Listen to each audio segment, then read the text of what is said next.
Ito ang Presidential Broadcast Service. Radyo Pilipinas. Radyo Publiko ng Bagong Pilipinas para sa Bagong Pilipino. Naghahatid ng mahahalagang balita at impormasyon na guugnay ng pamahalaan sa sambayanan. Tulay sa himpapawi ng serbisyo publiko. Radyo Pilipinas. Radyo Publiko. Ang boses ng Pangulo sa Iloilo. Radyo Pilipinas. 585 AM. Oras sa Radyo Pilipinas, alas 9:01 sa aga.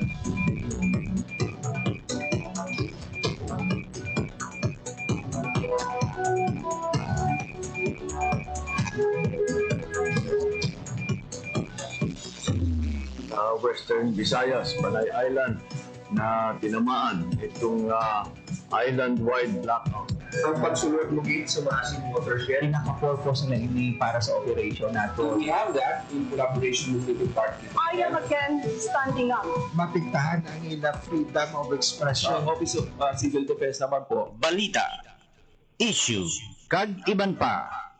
Diri sa Radyo Pilipinas. Radyo Publiko.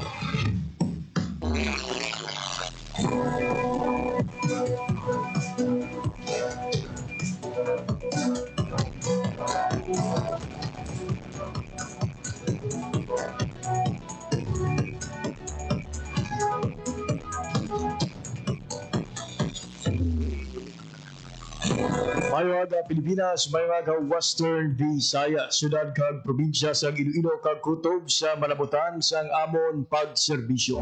Di gaman nga bahin sang kalibutan, nagahatag kami sa katahuran, maayong aga, good morning sa inyong tanan. Magan welcome si Sir Mark Edisyon sa pagpakalagad sa programa Balita, Issue, kag iban pa. Ato kita karon sang Webes. Agosto 21, tuig 2025.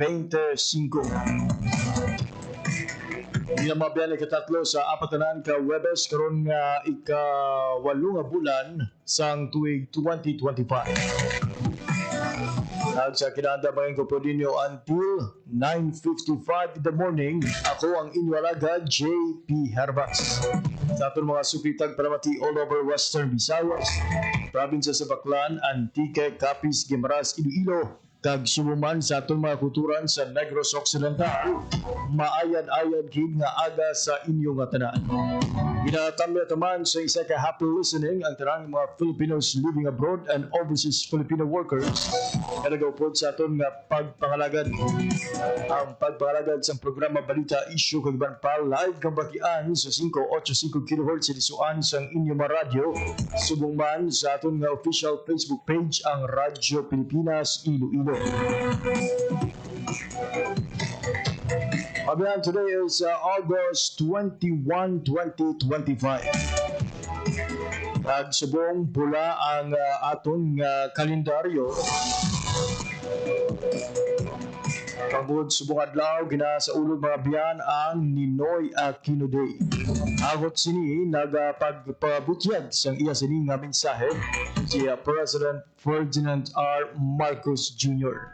Siya sining official message ginbahayag sang Chief Executive that the commemoration of Ninoy Aquino Day brings to light a chapter in our nation's shared story that continue to echo across generations and public memory. Dugang pa niya, the passage of time has allowed the country to approach this event with greater clarity and therefore with a deeper perspective. Pero pa sa Presidente, history invites reflection more than reaction, and from that reflection arises a clearer understanding of civic duty. Over the years, the Philippines has undergone a profound transformation and defined by a broader public discourse about power, memory, and citizenship.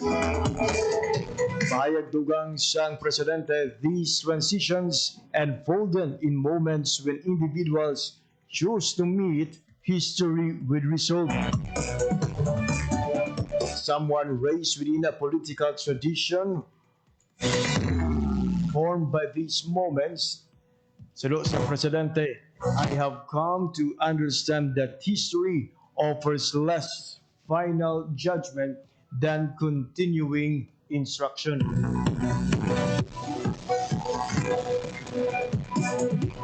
Dugang pa ni President Marcos, it sharpens how we serve, how we listen, and how we bear the weight of an office with a greater purpose moving forward.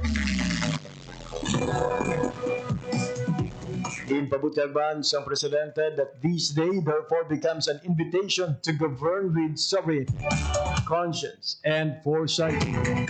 Our commemoration achieves meaning when the lessons of the past are reflected in our actions and in the moral architecture of institutions. In honoring this day, the Republic signals its readiness to uphold leadership that strives towards wholeness and reconciliation. Through this observance, we advance the work of statecraft, disciplined, steady, and shaped by the enduring imperative to choose peace above quarrel and dignity beyond differences. May we all have a solemn and meaningful remembrance. Dapat yan mga biyan ang nanging mensahe ni President Ferdinand R. Marcos Jr. sa iya sining pag-upod sa pagdumdum sa Ninoy Aquino Day. Naglakip sa sining mensahe sa Presidente ang parawagon sa mga Pilipino na maghugot sang mga leksyon halin sa aton sining kasaysayan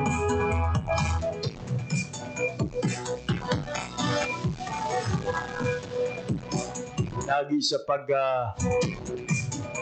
look forward para sa aton sining mangin maayong masdam. Samtang in correction sa aton sining pagsaulog sang holidays sa bungadlaw, nagpahanumdum ang Department of Labor and Employment condolence sa mga employers nga sa karon nga Ninoy Aquino Day nga gindeklara bilang special non-working day. Sa dole sakop sang no work no pay rule ang mga wala nagsulod sa subong adlaw. Pagluwas na lamang kung may ginapatuman nga company policy, practice ug collective bargaining agreement nga nagahatag sang bayad sa special day. Para naman sa mga magatrabaho, magkabaton sila sang dugang 30% sang ilang basic wage para sa unang 8 ka oras ng trabaho. Kung magsulod naman sa adlaw nga ini bilang rest day, magasaka sang 50% ang dugang bayad sa ilang sweldo. At kung mag-duty pagid sila sa 8 ka oras at masobra pa, ay dugang 30% ang hourly rate nga ginabayad sa empleyado. Para sa dugang impormasyon, mahimong magtawag sa Dole Hotline 1349 o kung magbisita sa ilang sining website kag social media pages. Samtang si Ban Paraton nga Balita Nasyonal. Balita Nasyonal! Nagpaandam si Department of Agriculture kung DA Secretary Francisco Chu Laurel Jr. sa Vietnam kasunod sa plano sa Vietnam Food Association nga kwestiyonon ang 60-day rice import ban sa Pilipinas sa World Trade Organization. Sa pagatubang sang tignikom sa House Committee on Agriculture and Food, nagatalakay sa ginaduso nga amyenda sa Agricultural Tarification Act. Punto ni Chu Laurel nga sandig sa WTO rules, mas nagapangibabaw ang national interest. Gani hindi dapat pang kwestiyonon sa Vietnam ang nasambit nga tikang isang gobyerno. Natagyaman nga ang temporaryo nga suspensyon nga magasugod sa Setyembre 1 ang nagatuyo nga mapawaskog ang presyo sa lokal nga palay kag malikawaan ang pagkaperde sa mga manguma bangod sa baratong imported nga bugas. Dugang pa niya kung ipilit ini sang Vietnam, handang Pilipinas nga hindi na magbakal sang bugas sa nasambit nga pungsod. Be exact, yari ang naging payag ni Francisco Chu Laurel. So yeah, I would also like to openly warn Vietnam. Please do not try to do this to the Philippines. We have to protect our farmers. We will do what is needed under the WTO rule, superior to national interest. And under the WTO rules, if they really insist, we will find ways not to buy from Vietnam. May nga aware ang Vietnam sang panghakroy sa aton sini nga mga mangunguma.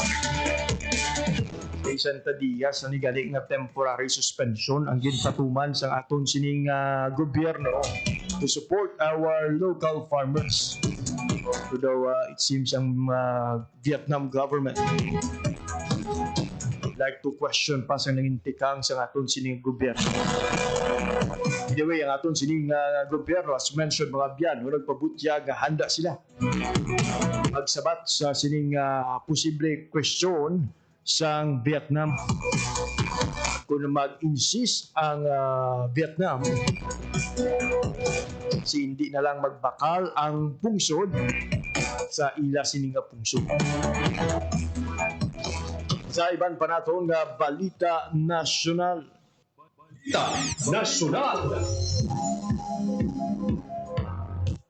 Ginkumpirma sa Department of Information and Communications Technology kung DICT. Ginapuntat na sa social media platform nga TikTok ang tanan nga real money gambling o kung RMG advertisement sugod sa Biyernes, Agosto 22.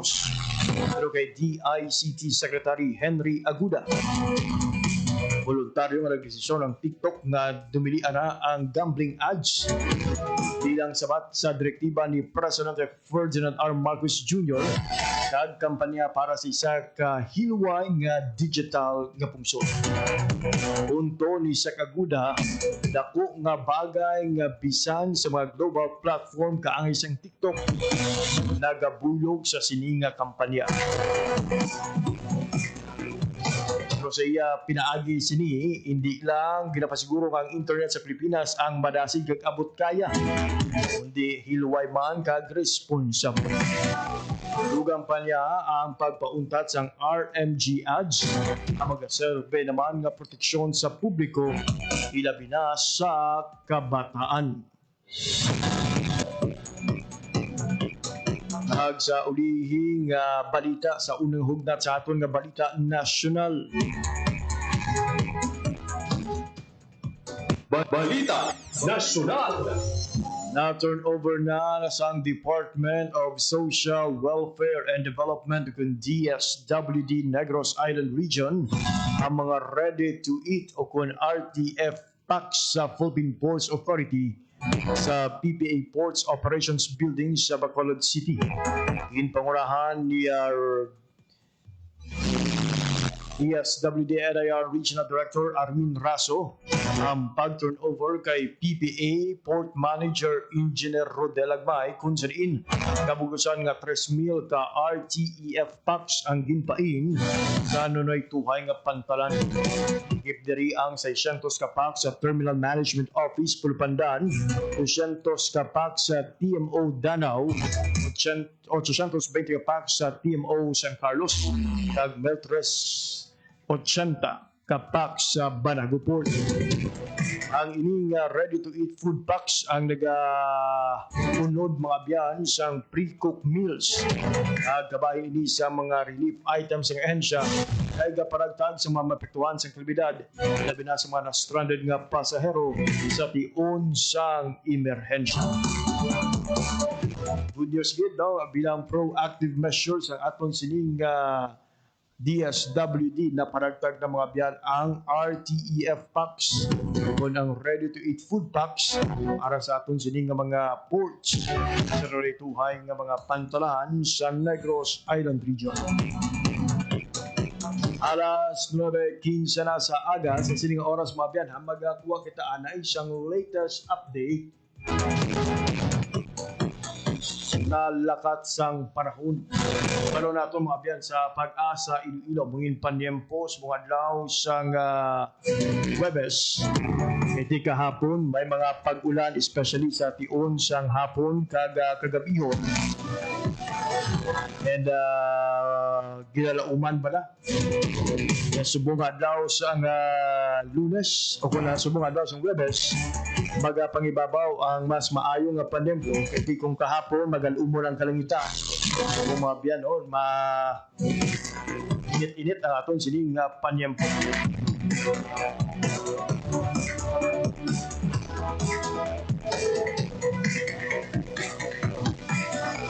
Oras sa Radyo Pilipinas, alas 9:10 sa isa aga. Sining oras ko po na natin sa piyak na linya, si Ma'am Leonor Silvestre sang DOST Pag-asa. Ma'am Leonor, good morning.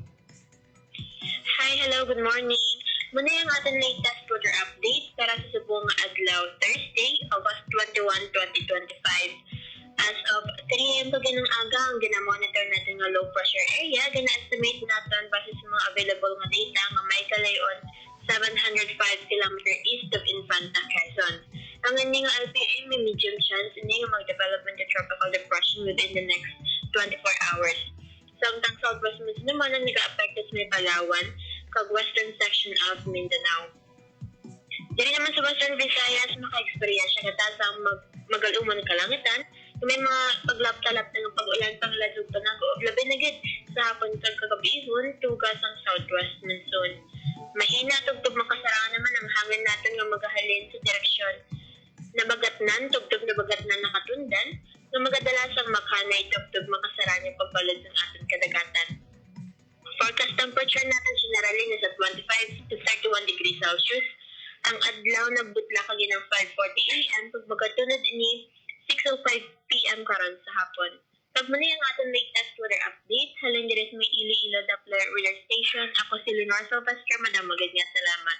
Ma'am Leonor, anong kadako ang tsansa nga mingin maulanon gid ang aton sining panyempo karon sa hapon kag sa kagabihon kaagay sa natabo kahapon nga adlaw? Same mo sa ang possible sa hapon sir kita maka-experience sa pag-ulan-ulan sa gabi. Kag sa mga kultura naton ma'am nga mag-extend sing ila sini nga pagbuway buwas nga adlaw until sa adlaw siyang Lunes considering agad look forward sa iban ang long weekend. May we know kamusta naman ang extended weather outlook sa Pag-asa? Based natin sa 5-day regional weather outlook, Saturday, Sunday, sir, ang partly cloudy kita, sir. Pero, hindi man ang sa aga, maka-experience siya kita sa fair weather condition. Pero, pag-abot sa hapon, possible maka-experience siya kita sa pag-ulan-ulan. Alright, for your time information, hatag sa Radyo Pilipinas, Ma'am Leonor Silvestre, madamo gid nga salamat. Madamo man salamat, sir, kag mayong adlaw sa liwan. There you have it, mga biyan, latest updates sa lakat sang panahon, gidulong sa aton sang Pag-asa Iloilo with Ma'am Leonor Silvestre sa piyak na linya. Oras sa Radyo Pilipinas, alas 9:19 sa aga. Pilipinas. Radyo Publiko. Radyo Pilipinas.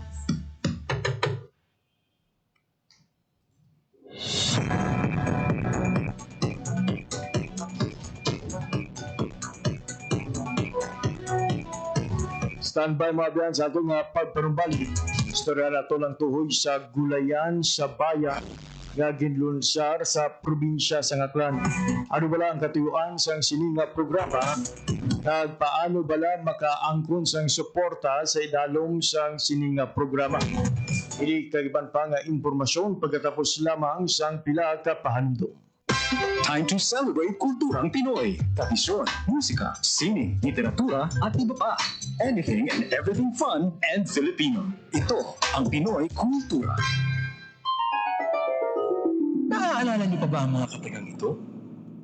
Amoy Paris, amoy araw. Ano ba yan? Puro sugat ka na naman. Bakit wala na naman kapares yung tsinelas mo? Ang dungis mo. Tama na! Ayos lang, di ba? Masaya naman tayo naglalaro sa kalye ng sipa, patintero, pagawang base, habulan, jolin, trumpo, text, at marami pang iba. Some Filipino games just show how creative we are. All we need are players and nothing else. Ang saya balikan ng ating kabataan. Kain, tulog, laro, laro, at laro. O ano, game na? Pagkabilang ng 3, nakatago na kayo. Yan ang Pinoy kultura because our culture is cool.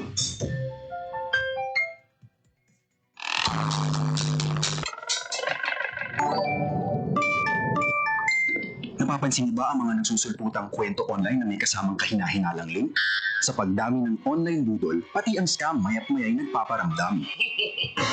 Huwag magpadala sa mga manloloko. Magbasang mabuti at maging mapanuri. Tiyakin ang katotohanan. Fake news ay labanan. This is a public service announcement by the Presidential Communications Office and the Presidential Broadcast Service. Time to celebrate kulturang Pinoy. Tradisyon, musika, sining, literatura, at iba pa. Anything and everything fun and Filipino. Ito ang Pinoy kultura.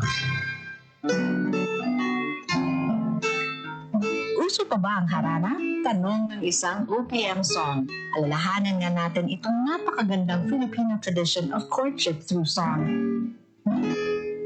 Kay lungkot nitong hating gabi.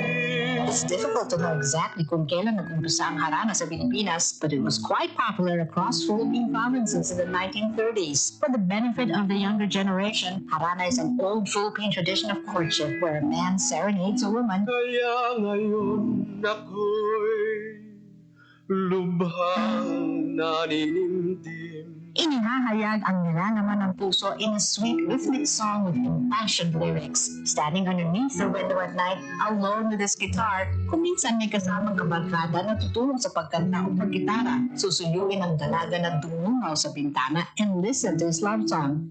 Nagsusumamo ang puso ko para luman. How would you feel about serenading someone? O di kaya, mas gusto mong ikaw ang hinaharana? Yan ang Pinoy kultura because our culture is cool. Good news! Ang inyong pinagkakatiwalaang Radyo Pilipinas nasa TV na. Oo, nasa TV na.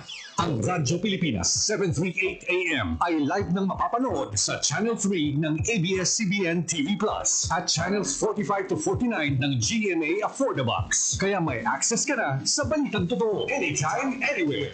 Sa radyo, sa social media at TV. Radyo Pilipinas 738 AM. Time to celebrate kulturang Pinoy. Tradisyon, musika, sining, literatura, at iba pa. Anything and everything fun and Filipino. Ito ang Pinoy kultura. There was a time when going to the wet market, we had a durable and dependable companion, always by our side. The bayong. It is a kind of bag that is originally and proudly Philippine-made. Ginagamit natin ng madalas simula pa ng Spanish era.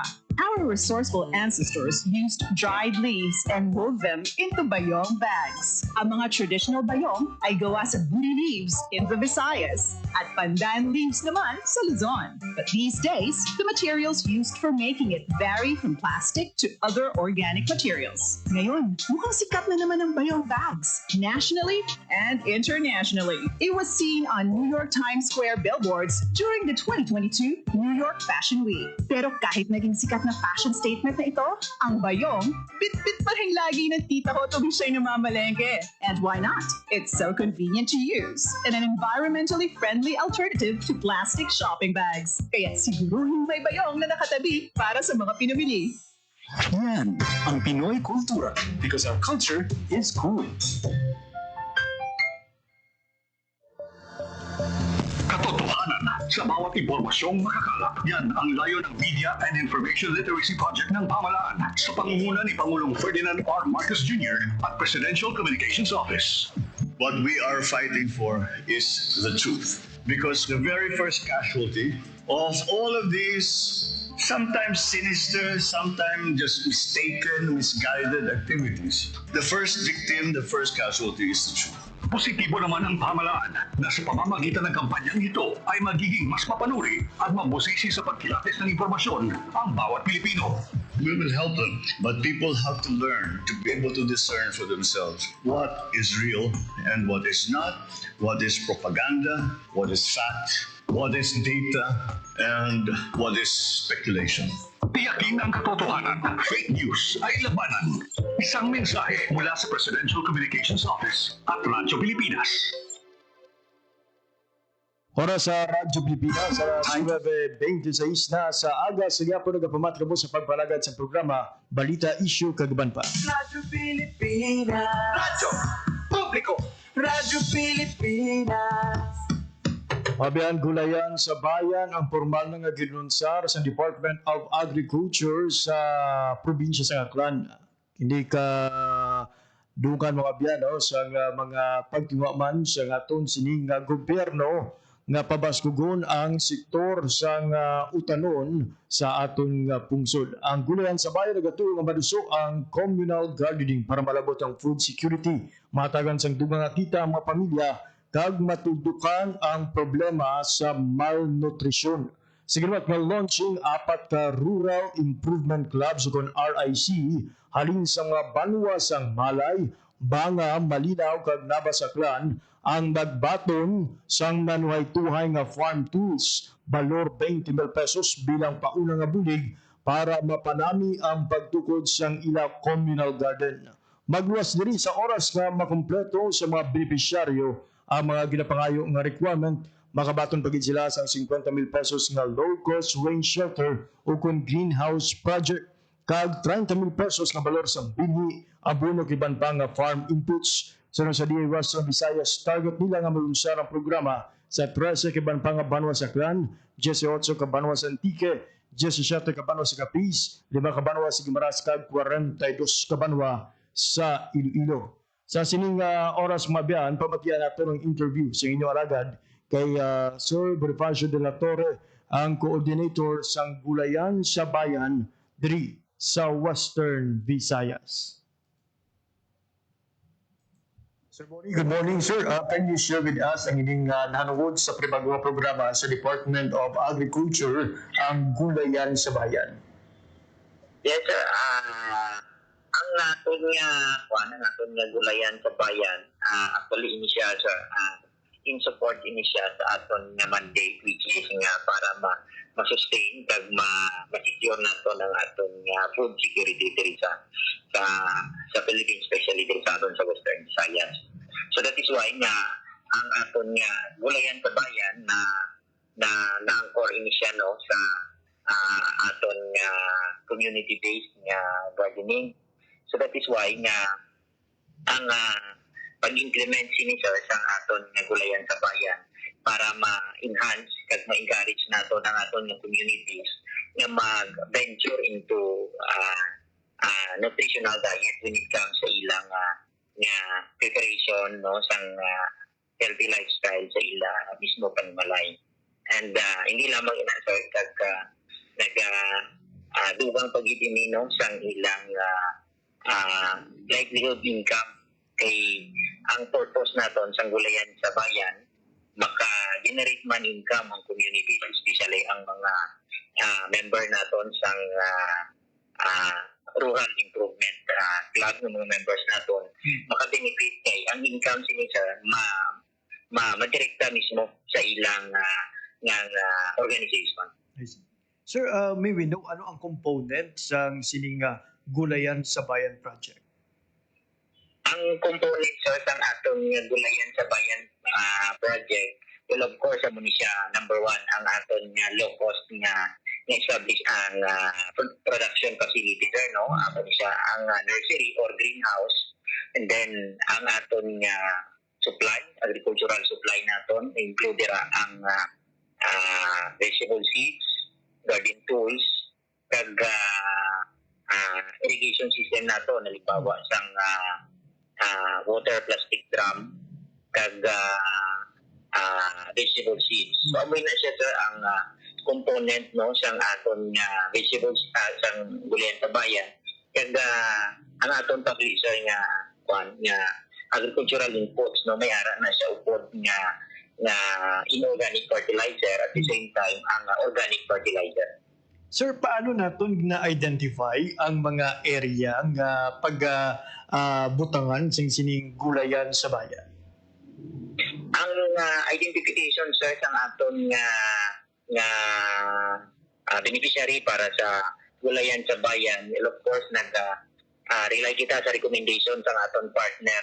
And of course ang aton ang mga partner sir diri sa pag-implement sang gulayan sa bayan ang Agricultural Training Institute.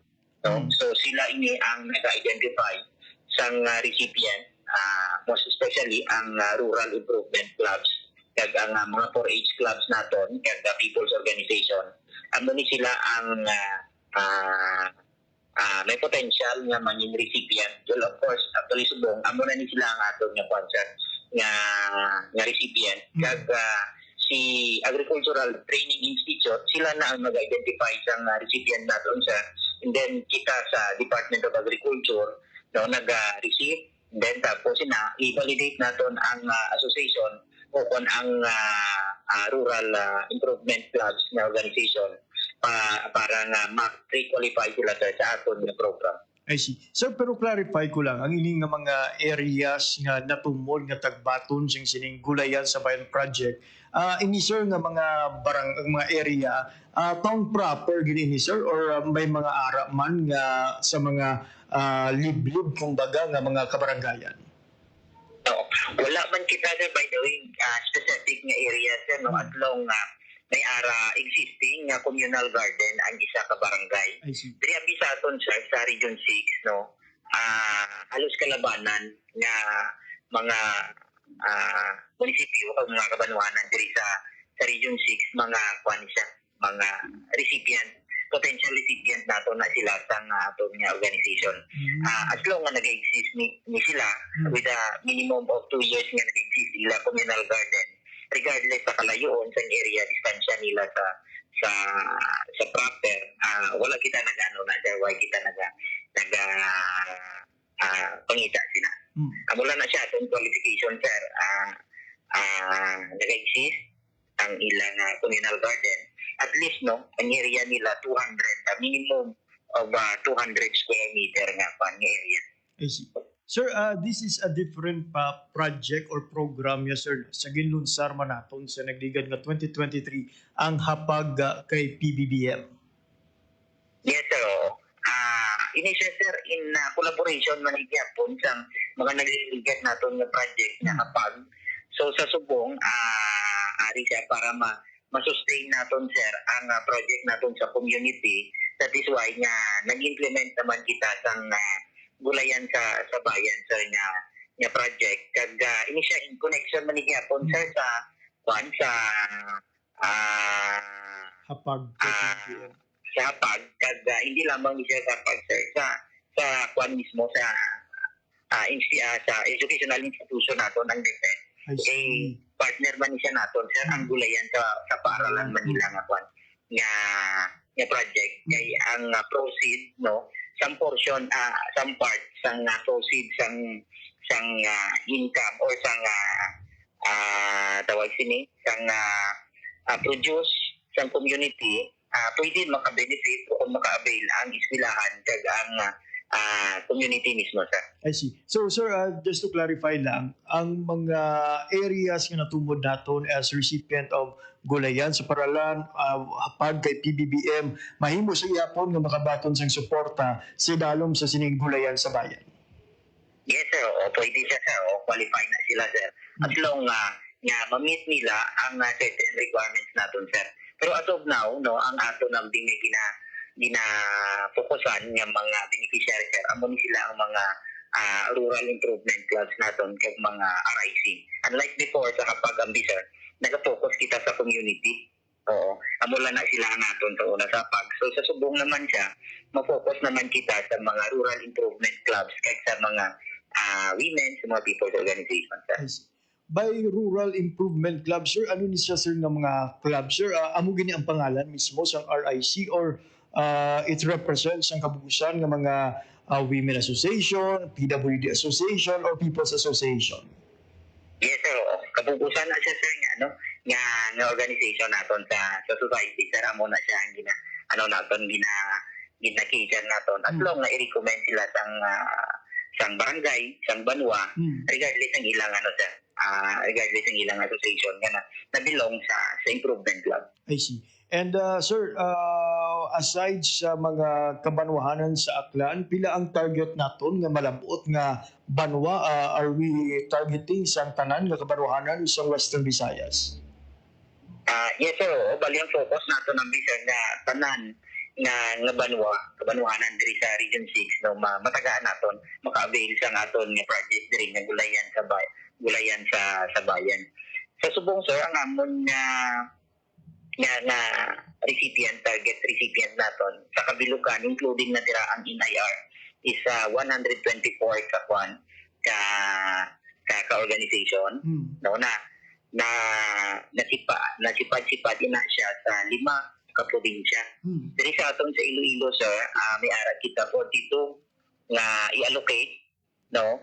Tapos sa Aklan 17, tapos sa Antique 28, kag Guimaras naton 5, kag ang Capiz sir is 16. Pila ang bilin sa Negros Island, sir? Ang Negros Island naton sa ang beneficiary naton dira is total of 26 ka people's organization. Alright. And sir, ang imo sining mensahe sa iban pang kabanwahanan nga until now perhaps nagaproseso pa para sa siniyang proyekto? Gina-encourage ko gid no ang aton nga mga kabanwahanan nga willing nga mag-avail o mag-adapt sa aton ni project nga gulayan sa bayan kay ini siya gina-encourage gina-encourage naton ang community nga mag-venture sa nutritional diet gid sang community, especially sang household. Kag ang aton nga focus ang bidiri nga mapahaganagan kag mamitigate ang madasig bala nga pagsaka sang presyo naton sang mga ulutanon ang mga pagkaon diri sa aton. So kabay no nga ang aton nga mga kabanwahanan kag mga people's organization dira mag-avail kay ini siya nga program lawig ini siya no ang program naton mga tentative 6 years ni siya nga project naton. So avail kag i-secure naton ang mga nanari-sari nga mga dokumento kag pwede nila masubmit diri sa aton ng ilang letter of intent kag i-validate na mo ina sa DA kag para ma-pre-qualify no ang mga recipient kag na intervention kita ang ginahatag sa mga interested naton nga mga people's organization. So mula ginatag thank you gid kung maraming salamat sir. Sir, clarify ko lang sir no, ang 6 years ni sir no ang target naton nga duration for the implementation of this project. And you mentioned more than 100 ang identified natin sir nga target beneficiary. Pero by next year sir, shall we expect na madugangan pa sir ang numero nga magduha tag-tatlo ka area sa kada banwa ang mahimo makabaton? Yes sir, hopefully sir no for the succeeding years madugangan siya aton nga beneficiary sir. Kag ang aton nga target ang nga tanan gid nga kabanwanan. So para sa subong no, may ara pa iba ng nga banwa nga ongoing pa ang pag-comply nila sa mga requirements. So ang mga naka-comply, ambula na siya ang gina-cater at anay naton, and then hopefully by next year ma-comply nila. So mo naman na sila sir ang i-initiate naton nga matagaan sang program naton nga gulayan sa bayan. I see. Sir, as to the income gali no, anong plano ni sir sa mga produce naton sa mga gulayan sa bayan? Ini for consumption lang or igabaligya man ini sa mga merkado? Bali ang aton dira sa nga proceed no sa income na natunga na siya bisa no. Ang 60% sang produce nila sir makadto na siya sa ilang organization. So it's either pwede nila na mabaligya no ang income sa association na siya makadto sir. And then ang remaining na 30% makadto na siya sa consumption sang kada miyembro sang association sa kada miyembro for consumption nila na sir kay ang promotion ang binaton nga tanan gid maka-benefit ang member nga hindi na sila magsalig o magbakal sa merkado. And then ang the rest nga 10% sa ilang harvest, amo naman ni siya sir i-support naton sa mga partner agency naton. Just like for example sang eskwelahan, makasupport sa feeding program kag sa walang gutom na iya sang DSWD nga program naman sir. Sir, how soon na itong ginalauman nga ining mga nag-implement na nga mga kabanuhanan o kung mga gulayan sa bayan areas maka-amat-amat o kung makasugod sa pag-ani sa ila sa mga produkto? May ara kita sir nga gina-conduct na monitoring. Kaupod naton dira sir ang local government unit no sang kada banwa kag ang aton nga Agricultural Training Institute. So once nga makaumpisa kita implement sir, ma-expect naton every month or every 2 months ma-monitor kita in order to sustain sir ang pag-manage kasi ang pag-implement natin sa ating project. I see. Sir, considering that this is in partnership with the ATI, Agricultural Training Institute, are we expecting nga ang magluwas sa mga output ang aton sini nga mga beneficiaries makapaton man sa mga paghanas angon sa inya siling communal gardening? Yes sir. Bali ang mandate naman sir sa ang responsibility naman sa Agricultural Training Institute o kung sa ATI, sila naman na ma-spearhead sang training sir. Kay ang requirements ang binaton, ang isa man sa requirements naton, once nga para ma-pre-qualify kita sa project nga ini, dapat may ihatag na certificate ang Agricultural Training Institute sa mga members organization nga sila naka-undergo sang training. So after that, once nga nag-implement na, ongoing yapon ang aton na ikandak na training dira sa mga proper management, pest and control management sa ilang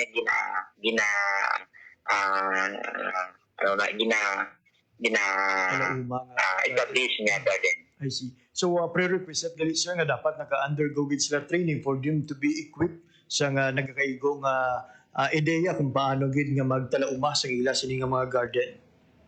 Yes sir, oo. Amuhin na siya atong nga purpose sir, para nga hindi man siya na-defeat atong nga purpose nga para nga mangin sustainable ang ating project sir. Lastly sir, ang imo sini nga mensahe sa aton sini nga mga tagpalamati, especially for those nga naga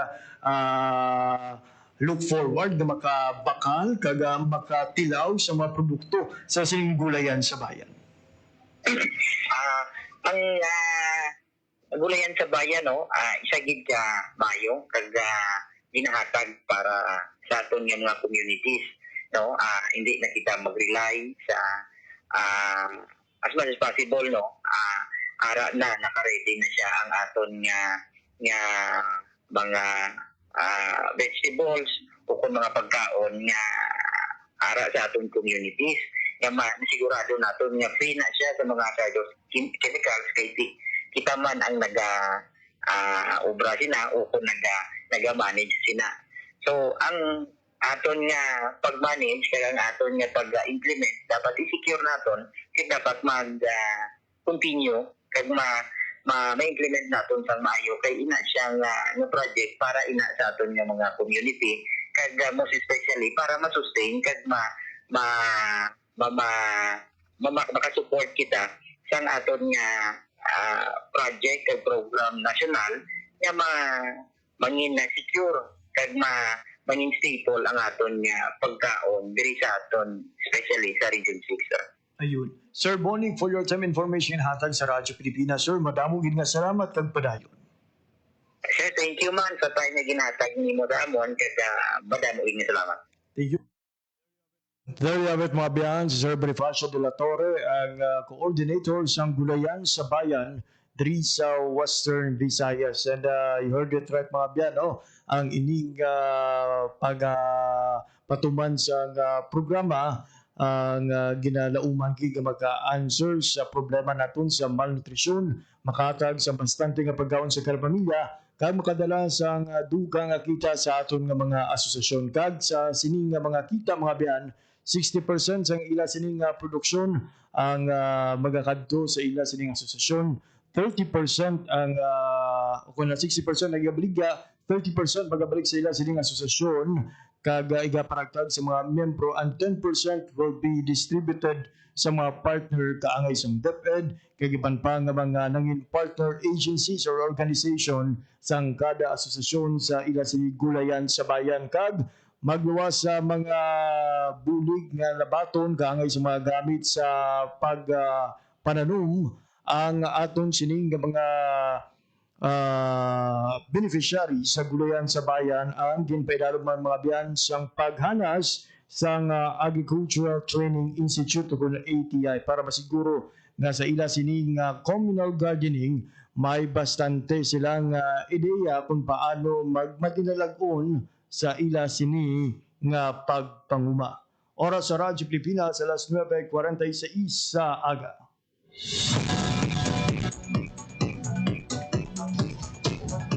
Sa sining oras mga biyan magakuha na magita sa balita ikan sa aton nga kaupdanan sa Radyo Pilipinas News Team, particularly gikan sa Kapitolyo. Hangot ini mga biyan sa nangin payag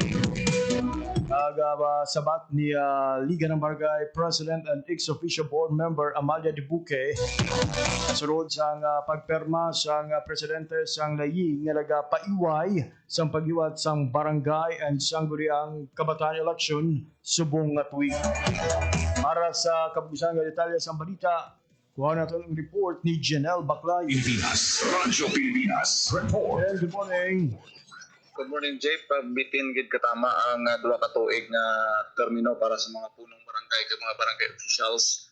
Halin sa natapos ang barangay and SK election, ini ang naging pahayag ni Liga ng mga Barangay Province President Amalia Dibuque kasunod sa pagpirma sa atong sini presidente sang laying nga nagka-postpone sa barangay and SK election sa November 2026 instead of December 2025 para kay Liga ng mga Barangay President Dibuque sunod sa iya nga ti maayo ini nga tikang agud nga matagaan sila gawas ang dugang nga panahon agud masustener mapadayon mamonitor ang ila sini nga mga proyekto nga naumpisahan kay sunod sa kay Cap Dibuque nga ti ang duha ka tuig halin sa pagpungko nila ara pa lang ang iban sa pagpangita sang pondo basta nga pag-implement sa programa pero kung paano ini i-sustainer amoy na ang dako nga challenge kaya nagapasalamat man siya nga from 3 years nga term mangin 4 na katuig ang termino sa mga barangay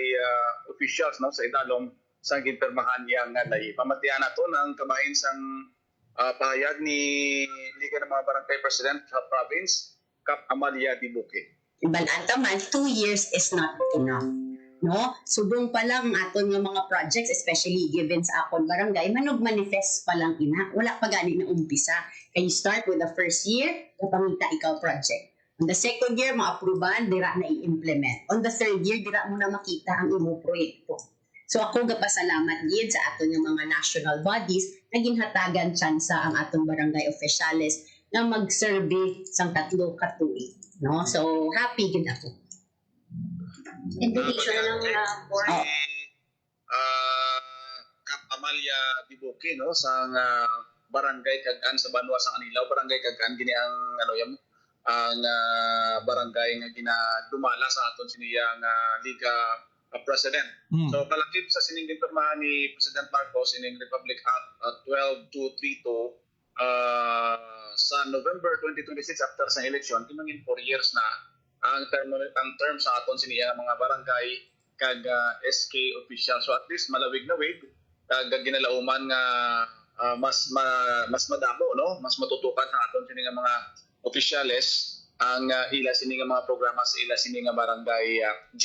Sa pihat na bahin tinuhalos 100% na nga preparado ang aton sini Liga ng mga barangay para sa hiwaton nga Liga Day sa maabot nga August 24 sa may Iloilo Sports Complex sa diin nga 13,000 ka mga barangay officials ang ginalauman nga magtambong no sa sinayang adlaw sa August 24 JP sa pinakadako nga Liga Day celebration sa bilog na probinsya sa Iloilo. Ayun. Maraming salamat, Jen, sa imo sining balita. Amo na madulong naton nga balita para sa Bagong Pilipinas, General Baclay, Radyo Pilipinas, Radyo Publiko.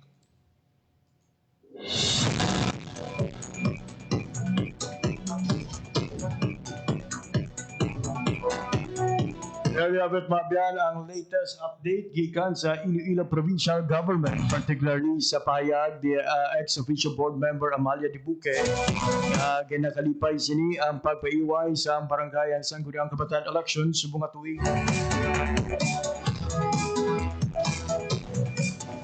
Amot si Mabian pakomento ang Kamara, Senado kag ang Office of the President sa sining paiway sa BSKE election. Ano naman nga yung question ni election lawyer Romy Macalinta ang ining pagperma postponing sang Sangguniang Kabataan and Barangay Election. Citing Mabian nga ini nag-violar o nagalapas ang konstitusyon.